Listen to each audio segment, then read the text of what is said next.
A cultura é un esforzo compartido sempre. Por iso é necesario que sigamos unindo forzas e eu recollo ese ofrecemento da presidenta e fago mutua de colaboración leal, cada un nas súas competencias, cada un coas súas obrigas, pero cunha meta común indiscutible. Por lo tanto, agardo que esta colaboración e boa relación institucional que tivemos sempre se manteña e vai non facer, sin duda, durante esta nova etapa.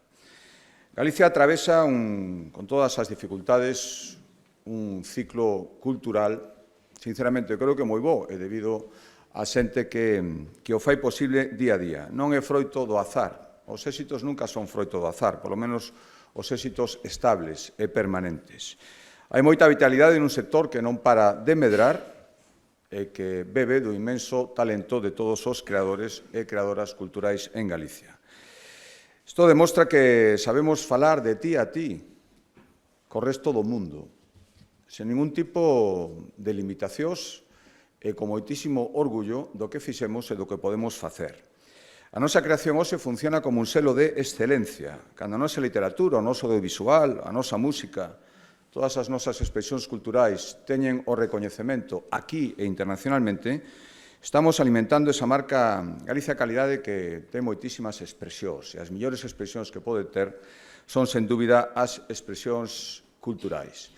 Por iso, ese diálogo constructivo, ese respeto institucional, creo que é a mellor maneira de facer tamén políticas e políticas culturais.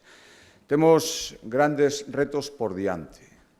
Efectivamente, eu agardo que este ano 2026 sexa o ano do noso pacto pola lingua, que, dende logo, en da Xunta de Galicia plantexaremos sin ningún tipo de apriorismos, nin ideolóxicos, nin ningún tipo de presuizo, e co único obxectivo de acadar unha meta común, que é engrandecer a nosa lingua, e neso o Consello da Cultura Galega agardo que teña tamén un papel fundamental.